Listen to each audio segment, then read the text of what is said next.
بسم اللہ الرحمن الرحیم نحمدہ و نصلی علی رسولہ الکریم اما بعد۔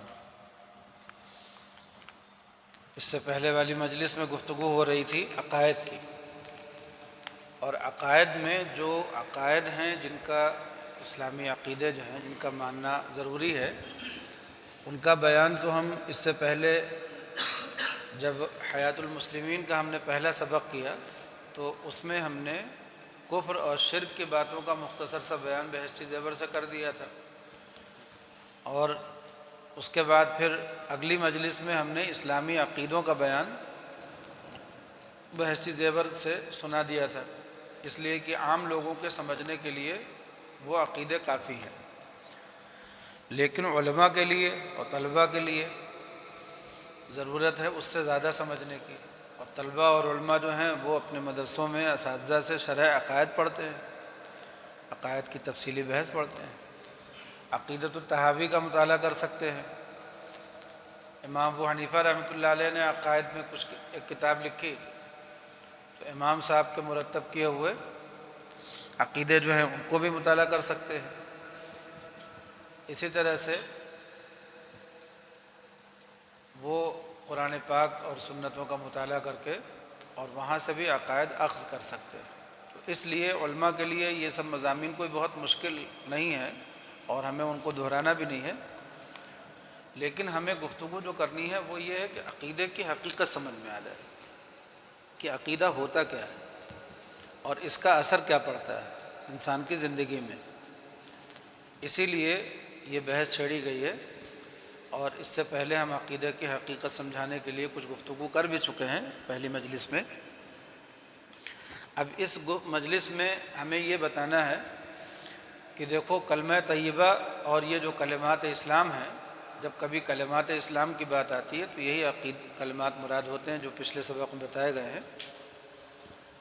اسی طرح سے صلی اللہ علیہ وسلم جو ہم درود پڑھتے ہیں یہ بھی ہمارے عقیدے کا حصہ ہے، اس میں ہم اس بات کا اقرار کرتے ہیں درود میں کہ جو کچھ بھی ہمیں نعمت حاصل ہے اسلام کی، معرفت کی، اللہ کی معرفت کی، آخرت سے متعلق نیک اعمال کی، برے اعمال سے بچنے کی، ایک اچھا ماحول، ایک اچھی زندگی جو ہمیں مل رہی ہے دنیا میں، یہ سب احسان اور صدقہ ہے نبی کریم صلی اللہ علیہ وسلم کا، اور اس احسان اور صدقے کو آپ نبی کریم صلی اللہ علیہ وسلم کے اس کرم اور بخشش کو اور آپ کے عطا کو اگر ہم نہیں مانتے یا اس میں شبہ کرتے ہیں یا ذرا بھی اس میں ہمیں تردد ہے تو ہمارا ایمان ہی کامل نہیں ہوگا۔ تو آپ کی رسالت پر ایمان کامل کا تقاضا ہے کہ ہم درود پاک پڑھا کریں، یعنی کثرت سے آپ کے اس احسان کے بدلے میں دعا کیا کریں آپ کے درجات کی بلندی کے لیے اور آپ پر رحمت کے نزول کے لیے۔ تو درود شریف بھی ہمارے عقیدے کا حصہ ہے، اور یہ کلمات جو ہیں یہ ہمارے عقیدے کا حصہ ہیں، جو ہم ذکر کرتے ہیں یہ ہمارے عقائد کا حصہ ہے۔ تو اب ہمیں عقیدہ سمجھنا ہے کہ عقیدہ کہتے ہیں جس بات کو اتنی مضبوطی کے ساتھ ہم مانتے ہوں کہ اس میں نہ وسوسے نقصان پہنچا سکیں اور نہ کوئی شک پیدا کرنے والا اس میں شک پیدا کر سکے، نہ دلیل نقلی سے نہ دلیل عقلی سے، تو وہ ہے عقیدہ۔ اسی لیے امام رازی نے جب توحید کے دلائل مرتب کیے دلیل عقلی سے تو ان کو یہ یقین ہو گیا، اس طرح کا خیال ہو گیا کہ میرے ان دلائل کو کوئی توڑ نہیں سکتا، ان کی کاٹ کسی کے پاس نہیں ہے، کوئی بڑے سے بڑا منطقی آ جائے، فلسفی آ جائے۔ لیکن جب ان کے انتقال کا وقت آیا تو شیطان نے ان عقیدوں پر بحث کی، اور بحث کر کے اس نے ان دلائل کو توڑ دیا۔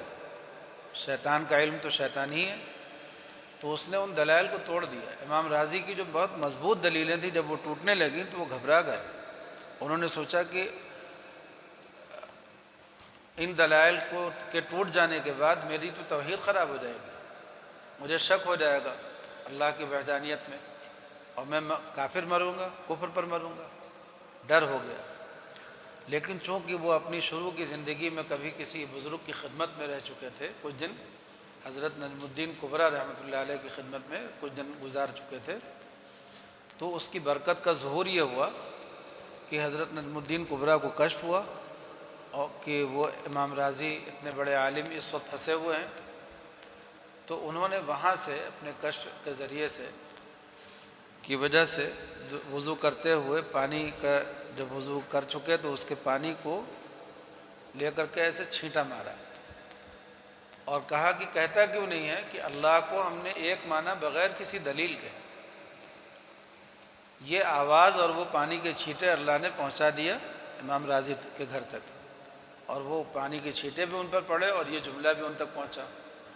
تو امام راضی نے شیطان سے کہہ دیا، مناظرہ ہو رہا تھا، کہہ دیا کہ ہم نے اللہ کو ایک مانا بغیر کسی دلیل کے، تو شیطان کا کام رک گیا، اس کی دلیلیں ختم ہو گئی، اس لیے کہ اس کا کوئی جواب نہیں ہے۔ اسی لیے نبی کریم صلی اللہ علیہ وسلم نے فرمایا کہ علیکم بدین العجائز، کہ جس طرح سے بوڑھی عورتیں کسی عقیدے کو مضبوطی سے پکڑ کر کے بوڑھی ہو جاتی ہیں جب، تو پھر ان کے عقیدے کو کوئی ڈگمگا نہیں سکتا، اس کے خلاف نہیں مان سکتی، تو آپ نے فرمایا کہ جیسے بوڑھی عورتیں کسی چیز کو زندگی بھر مانتے مانتے بوڑھی ہو جاتی ہیں، پھر وہ اپنے عقیدے سے ٹل ہی نہیں سکتی، ان کو کوئی اس کے خلاف سمجھا ہی نہیں سکتا،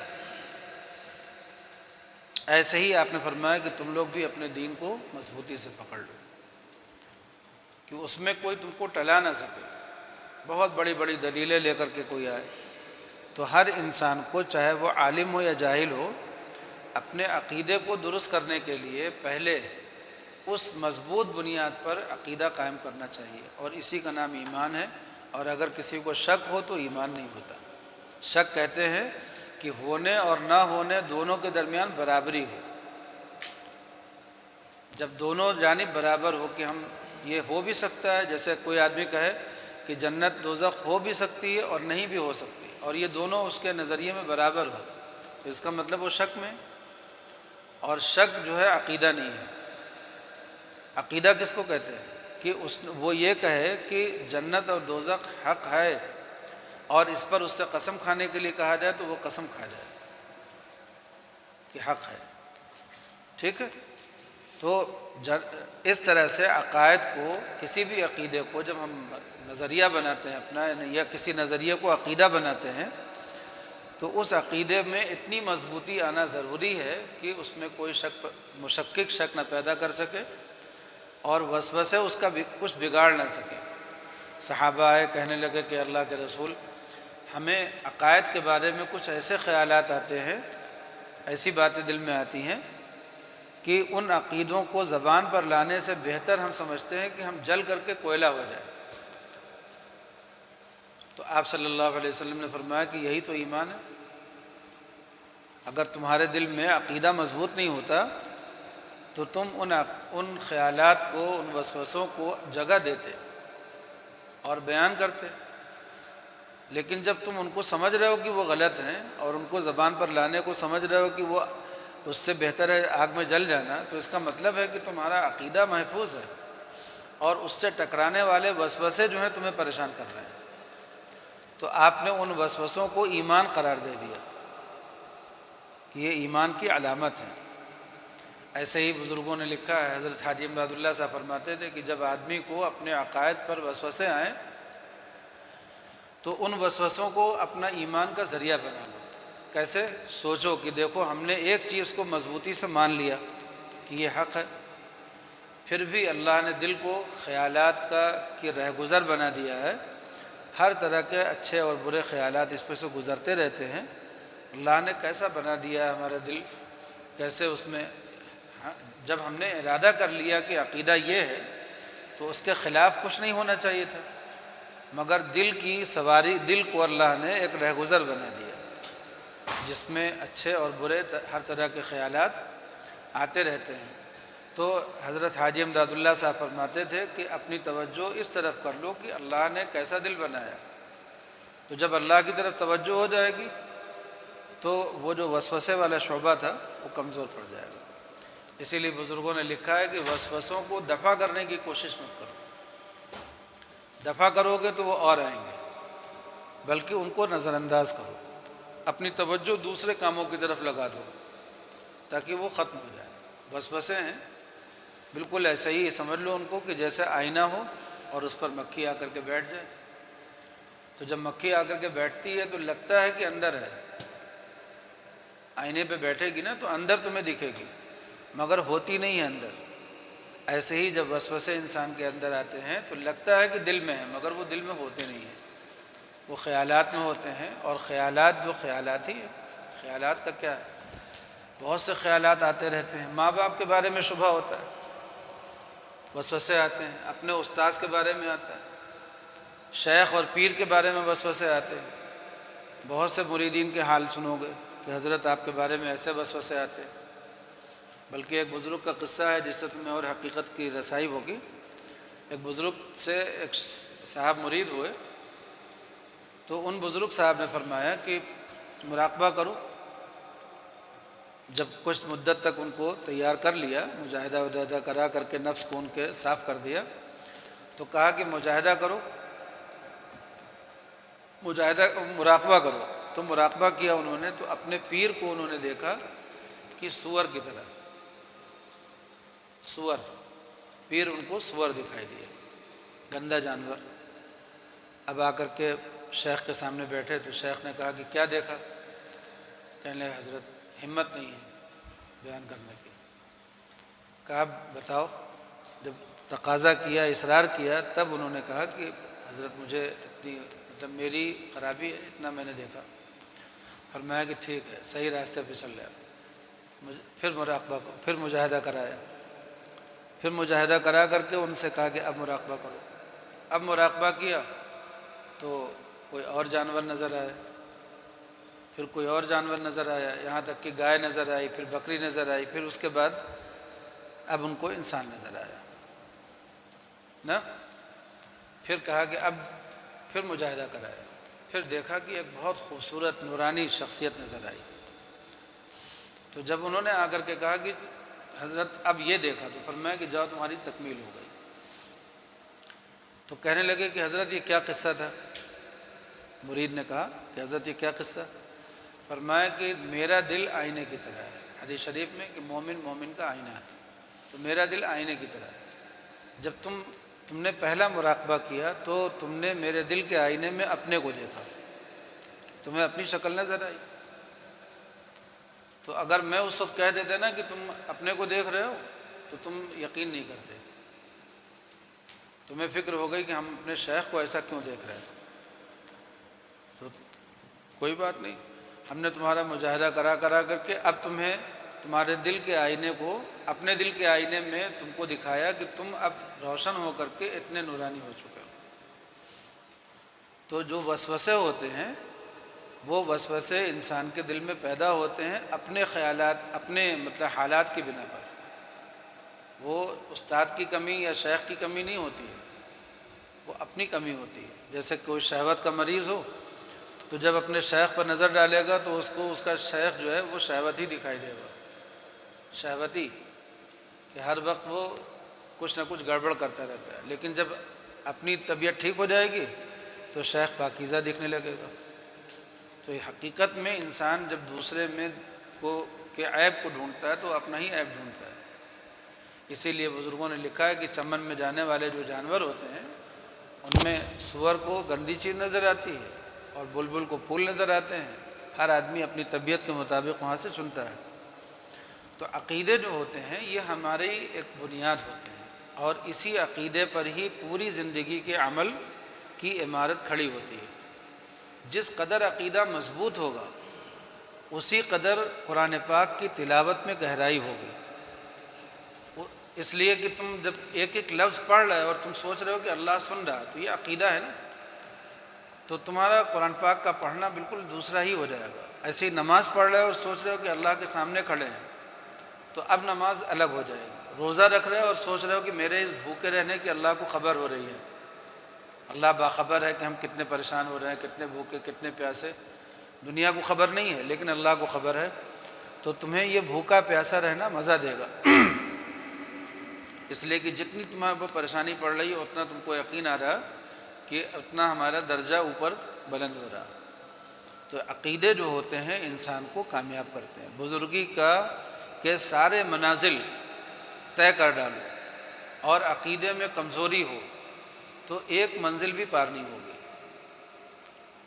حالانکہ تم کو پار کرا دیا کسی نے، ایک منزل بھی پار نہیں ہوگی۔ اور اگر عقیدہ تمہارا مضبوط ہے تو تم نے تصوف کا ایک سبق بھی نہیں پڑھا مگر منزل پار ہو جائے گی۔ ایک بڑے میاں تھے حضرت تھانوی رحمۃ اللہ نے لکھا ہے کہ کوئی گناہ نہیں تھا جو ان سے چھوٹا ہو، سارے گناہ، اور داڑھی سفید ہو گئی۔ لوگ کہتے تھے کہ خاں صاحب کچھ تو شرم کرو، داڑھی سفید ہو گئی ہے، کچھ تو شرم کرو، اب زنا کرنا، یہ کرنا، ہر طرح گالی گلوچ کرنا۔ وہ کہتے تھے کہ ارے میاں کیا تم لوگ ادھر اصلاح کی بات کرتے ہو، ایک ہاتھ ادھر مارو ایک ہاتھ ادھر مارو سیدھے جنت۔ اور اللہ کا کرنا ایسا ہوا کہ جہاد کی نوبت آئی اور سب لوگ ابھی بیٹھے تماشا دیکھ رہے تھے، خان صاحب اٹھے، تلوار اٹھائی گھر سے لے کر کے، تلوار لے کر کے نکلے اور واقعی یہی کیا، اس کو مارا اور وہ مر گیا، سیدھے جنتی میں پہنچ گئے۔ تو عقیدہ جو ہوتا ہے انسان کا وہی آدمی کو کامیاب کرتا ہے۔ اگر عقیدہ ہو تو برے عمل کے ساتھ بھی انسان کبھی نہ کبھی نجات کے راستے پہ آ جاتا ہے۔ عقیدہ نہ ہو تو بہت سے لوگ ایسے ہوئے جو اللہ والوں کی خدمت میں برسوں رہے ہیں مگر ضائع کر دیا انہوں نے اپنی زندگی، کچھ بھی نہیں کر سکے۔ اب تم دیکھنا یہ ہے کہ ان عقائد میں ہمیں کس طرح سے عقائد کو سمجھنا ہے۔ پہلے تو اللہ کے بارے میں عقیدہ تمہیں دیکھنا ہے، سارے عیبوں سے پاک کرنا ہے، سارے کمالات ثابت کرنا ہے۔ اس نظریے سے تم عقیدوں کو پھر سے پڑھو، انہی عقیدوں کو بحث زیور لے لو، اردو میں ہے، آسان زبان میں، پھر سے پڑھو، دیکھو کہ جتنے عقیدے ہیں سب اسی پر ہیں کہ نہیں۔ پھر رسالت کے بارے میں لو، پھر صحابہ کے بارے میں آؤ۔ صحابہ کے بارے میں جو عقائد ہیں، اگر ذرا بھی تم کو صحابہ کی بدگمانی ہے دل میں تو یہ حقیقت میں نبی پر بدگمانی ہے۔ ان سے صحابہ سے محبت، نبی سے محبت، اور صحابہ سے بدگمانی، نبی سے بدگمانی۔ اس لیے صحابہ کے بارے میں اپنے عقیدے پوری طرح درست کرنا ضروری ہے، ٹھیک ہے؟ تو رسول کی رسالت ہو گئی، اعمال، اختلافات جو امت میں ہوتے ہیں فروع میں، ان کو بھی سمجھ لو۔ فروع میں اختلافات یہ عقیدے ہی کا حصہ ہے۔ ہمارا عقیدہ یہ ہے کہ اللہ کے رسول اللہ کے پیغمبر ہیں، تو جب وہ کوئی بات فرما رہے ہیں تو ہمیں اس بات کی گہرائی تک پہنچنے میں 10 لوگ ہیں، 10 لوگوں تک وہ بات پہنچی تو ان کی سمجھ میں فرق ہو سکتا ہے۔ اب ہم نے سمجھا کہ ہم زیادہ بہتر سمجھیں تو ہم نے اپنے تقاضے پہ عمل کیا، اپنے دل کے تقاضے پہ۔ دوسرے نے سمجھا کہ ہم زیادہ بہتر سمجھیں، اس نے اپنے دل کے تقاضے پہ عمل کیا، ٹھیک ہے؟ تو یہ جو اختلاف جو ہوا ہے یہ اللہ کے رسول کے فرمان پر عمل کرنے کا جو جذبہ ہوتا ہے کہ ہم زیادہ اللہ کے رسول کی مرضی پا جائیں، اللہ کی مرضی پا جائیں، اس جذبے سے اختلاف ہوتا ہے، اور یہ اختلاف رحمت ہے۔ 10 لوگوں میں 10 قول ہو جائے کوئی بات نہیں، لیکن جو اختلاف اس وجہ سے ہوتا ہے کہ نہیں میرے استاد نے ایسا کہا اس لیے میری رائے ہے، یا میرے باپ کی یہ بات تھی تو اس لیے میری رائے ہے، یا میری خانقاہ میں یہ عمل چل رہا تھا اس لیے میری رائے ہے، تو جہاں میرا تیرا آتا ہے اس سے جو اختلاف بنتا ہے وہ اختلاف مصیبت ہے۔ ورنہ اللہ کی مرضی اور رسول کی مرضی پانے کی اور آپ کی اتباع کی کوشش کرنے میں اگر اختلاف ہوتا ہے تو یہ اختلاف فروع کا رحمت ہے، اور یہ ہمارے عقیدے کا حصہ ہونا چاہیے۔ اگر اس سے تمہیں پریشانی ہوتی ہے عقائد فروع میں اختلاف سے، تو تم صحابہ کے اختلاف کو کیا کہو گے جو اللہ کے رسول کے زمانے میں بھی ہوتا تھا اور اللہ کے رسول کے زمانے کے بعد بھی ہوتا تھا؟ تو یہ ہمیشہ سمجھ لو کہ اختلاف ہونا انسان کی فطرت میں داخل ہے، اور فروع کا اختلاف جائز نہیں بلکہ ضروری ہے۔ تم ایک دوسرے کی رعایت مت کرو، اللہ اور اس کے رسول کی رعایت کرو۔ تو جب اللہ اور رسول کی مرضی پانے کی کوشش کرو گے تو اختلاف ہوگا۔ اب سمجھو یہاں پر کہ یہ جو فروع کا اختلاف ہے یہ تو ہمارے عقائد سے الگ ہے، اور وہ ہونا بھی چاہیے، ہوا بھی ہے۔ ائمہ اربعہ کا اختلاف ہمارے سامنے ہے بھی۔ اس میں ایک نصیحت تم کو کرتے ہیں اختلاف میں کہ ائمہ اربعہ کا اختلاف ہو چکا، بحثیں ہو چکی، اب اس کے بعد دوبارہ ان بحثوں کو کھولنا اور ان بحثوں میں پڑھنا، یہ اپنے آپ کو پھر مصیبت پہ ڈالنا ہے۔ جو بحثیں پہلے ہو چکی ہیں، ہم سے زیادہ بہتر لوگوں نے ہم سے زیادہ بہتر طریقے سے بحثیں کر لی ہیں، تو اب ہمیں انہی میں سے کسی پر اعتماد کر لینا چاہیے۔ ہمیشہ اسی میں الجھے رہ جاؤ گے تو امت انتشار کا شکار ہو جائے گی۔ تو اس لیے جس کو اطمینان ہو امام ابو حنیفہ رحمۃ اللہ علیہ کی رائے پہ عمل کرے، جس کو اطمینان ہو امام شافعی کی رائے پہ کرے، اس میں بحث نہیں ہے۔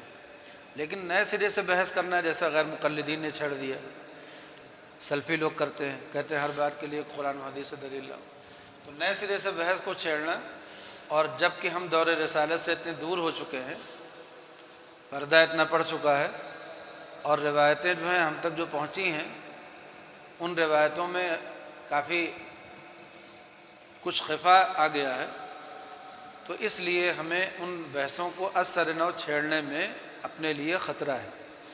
اسی لیے بزرگوں نے، علماء نے، سبھی نے، بڑے بڑے علماء نے اس بات کو کہا کہ ائمہ اربعہ سے الگ ہونا، اپنی کوئی نئی راہ نکالنا، اپنے آپ کو خطرے میں ڈالنا ہے۔ اس لیے نئی راہ مت نکالو، انہی چاروں ائمہ میں سے کسی امام کی پیروی کر لو۔ ٹھیک ہے، یہ اتنی گفتگو ہو گئی۔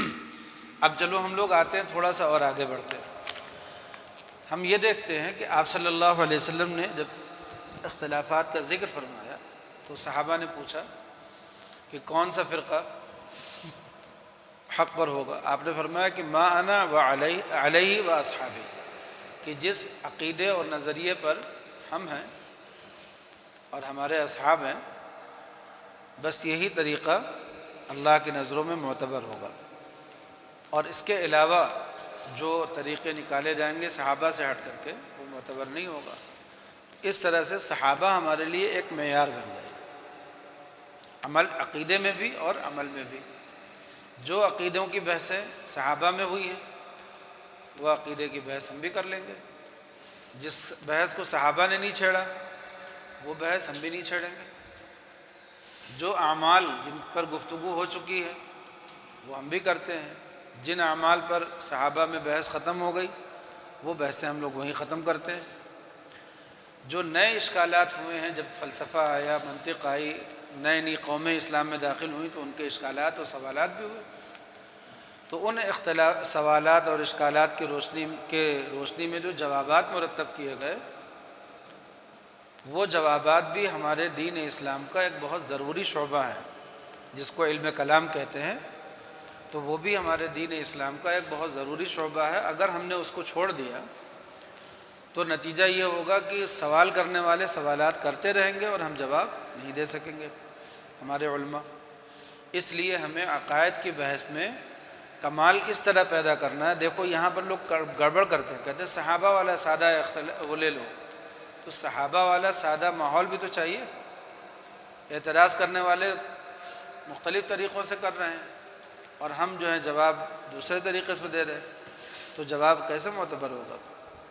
جواب تو وہی معتبر ہوتا ہے جو سوال کے مطابق۔ تو اس لیے ہمیں عقائد کی وہ بحثیں کرنا ضروری ہے جن بحثوں کے ذریعے سے اشکالات ہوئے ہیں۔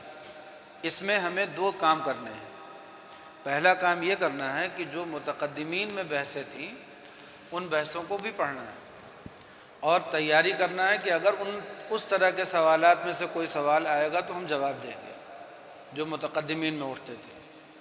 اور اب متاخرین میں اس وقت جو ساری دنیا کے لوگ اسلام پر اعتراض کرتے ہیں تو ان اعتراضات کو بھی ہمیں سننا ہے اور ان کا جواب دینے کے لیے اپنی علمی اور ذہنی تیاری کرنی پڑے گی نا۔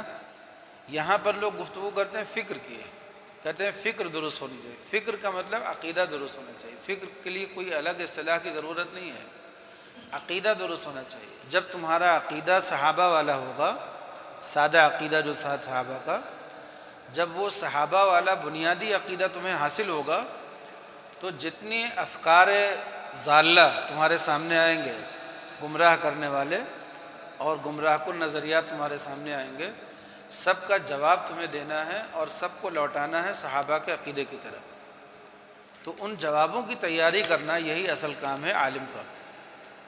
ٹھیک ہے، اگر عالم ہے کوئی شخص ذمہ داری لے کر کے بیٹھا ہے تو اسے اپنے علاقے میں جو عقائد رائج ہے غلط، ان غلط عقیدوں کو درست کرنے کے لیے ضروری ہے کہ اس کے مطابق علم حاصل کرے۔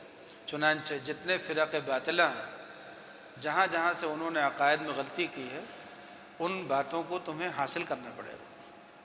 بریلویوں نے کہاں گڑبڑی کی، جماعت اسلامی نے کہاں گڑبڑی کی نا، ایسے ہی آج کل جو جاوید غامدی وغیرہ کا فتنہ ہے تو یہ کہاں سے گڑبڑی کر رہے ہیں، ایسے ہی شاذ کا فتنہ ہے، کیا گڑبڑی کر رہا ہے، کس جگہ پہ ہو رہی ہے گڑبڑی، ایسے ہی سر سید احمد نے کیا گڑبڑی کی، نیچریوں نے کیا گڑبڑی کی۔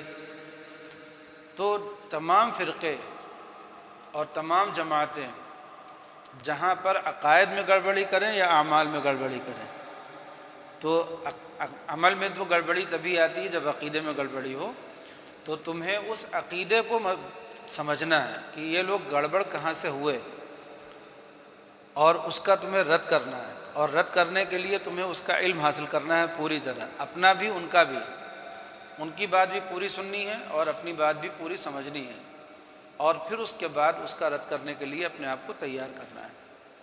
تو اب سمجھ گئے ہوگے اس سے، ہماری اس بات سے، کہ تمہیں عقائد کے باب میں سادہ عقیدے حاصل کرنا ہے خود اپنی بنیاد درست کرنے کے لیے، لیکن اسلام کی حفاظت کرنے کے لیے متعلقہ جو عقیدے ہیں، متعلقہ جو بحثیں ہیں عقائد سے، ان بحثوں کو بھی پڑھنا پڑے گا اور سمجھنا پڑے گا۔ اس کے لیے پہلے جو متقدمین نے علم کلام مرتب کیا ہے پہلے اس کو حاصل کر لو، ٹھیک، اس کے بعد پھر جو متاخرین نے علم کلام پر کام کیا ہے اس کو بھی پڑھو۔ پھر جو چھوٹے چھوٹے اشکالات ہیں، جیسے جب یورپ کے لوگ آئے مسلمانوں سے ٹکرائے تو انہوں نے کہا کہ اسلام تو تلوار کے زور سے پھیلا، تو علماء نے اس کا جواب لکھا کہ تلوار چلانے والے کہاں سے آئے؟ اگر اسلام تلوار سے پھیلا، 13 سال تک تو تلوار چلی نہیں، تو وہ تلوار چلانے والے جو لوگ تھے وہ کہاں سے آئے؟ تو تم تاریخ کا جب سیرت کا مطالعہ کرو گے تو تم کو یقین ہو جائے گا۔ یہ تو ایک سوال جواب تھا، بچکانا سوال جواب ہے، لیکن تم جب تاریخ کا سیرت کا مطالعہ کرو گے تو تمہیں دکھائی دے گا کہ کوئی بھی، اسلام نے تو کہیں زور دیا ہی نہیں ہے، زبردستی کی نہیں ہے۔ تو اس سوال کا جواب تمہیں معلوم ہونا چاہیے نا۔ ایسے ہی یورپ نے کہا کہ جب مسلمانوں نے اسکندریہ فتح کیا تو ہمارا کتب خانہ تھا، اتنی لاکھوں کتابیں تھیں، اس کو جلا دیا۔ تمہیں تاریخ معلوم ہونی چاہیے۔ تو یہ سب چھوٹے چھوٹے سوالات ہیں، اصل تو عقائد پر جو گفتگو ہوتی ہے، عقیدہ آخرت پر جو کلام ہے، اللہ کی وحدانیت پر جو کلام ہے، رسول کی رسالت پر جو کلام ہے، جو بنیادی عقیدے ہیں جن کا تذکرہ ایمان مفصل میں ہے، ان پر تمہیں محنت کرنی ہے اور جواب کے لیے اپنے آپ کو تیار کرنا ہے۔ تو عقیدے پر ہم لوگ جب گفتگو کرتے ہیں تو ہمیں یہ ساری چیزیں دیکھنی ہیں۔ ایسے ہی ایمان، عقائد سے متعلق ایمان کی کچھ فروع ہیں جن کا نبی کریم صلی اللہ علیہ وسلم نے تذکرہ بھی فرمایا کہ 70 سے زیادہ شاخیں، اعلیٰ اس کا تو لا الہ الا اللہ ہے، اور ادنا جو ہے اماطۃ الاذی ہے، اور حیا بھی ایمان کا ایک شعبہ ہے۔ تو علماء نے کیا کیا کہ ایمان کے فروع جن کا تذکرہ حدیثوں میں آیا تھا ان کو اکٹھا کر دیا، تو فروع الایمان، شعب الایمان، اس طرح سے کتابیں علماء نے تیار کر دی۔ مولانا تھانوی نور اللہ مرقدہ نے بہقی کے شعب الایمان سے اختصار کر کے فروع الایمان مرتب کر دی۔ اب فروع الایمان مطالعہ کرو گے، ہم اس کو بیان کر چکے ہیں پورا، اس کو تم مطالعہ کرو گے تو تم کو ایمان کی شاخوں کا بھی علم ہو جائے گا۔ عالم کو ہر چیز جاننا چاہیے اس طرح سے جیسے وہ ہے، یہ نہیں ہو کہ تم سے پوچھا جائے کہ ایمان کی شاخیں کیا ہیں، تم کو ہمیں تو پتہ نہیں، ہم نے غور نہیں کیا۔ بھئی کیوں نہیں غور کیا؟ تمہارے ایمان کا حصہ ہے، بچپن سے کتابیں حدیثیں پڑھتے آ رہے ہو، لیکن تمہیں ایمان کی شاخوں کا پتہ نہیں ہے۔ کن عقائد سے، کن نظریات سے آدمی اسلام سے نکل جاتا ہے، اس کا تمہیں علم ہونا چاہیے۔ ما لا بد میں تم کو پڑھایا گیا، ما لا بد منہ میں کفر کی باتوں کا بیان پڑھا ہے کہ نہیں؟ ما لا بد منہ میں کتاب الکفر پڑھی ہے نا؟ فقہاء نے اپنی کتابوں میں مستقل اس کا بیان کیا ہے۔ تو ہر چیز کا علم حاصل کرو، ایمان سے متعلق، عقائد سے متعلق، اور اس پر کام کرو. ہم نے تو اشارہ کیا، کام تمہیں کرنا ہے. وآخر دعوانا ان الحمد للہ رب العالمین.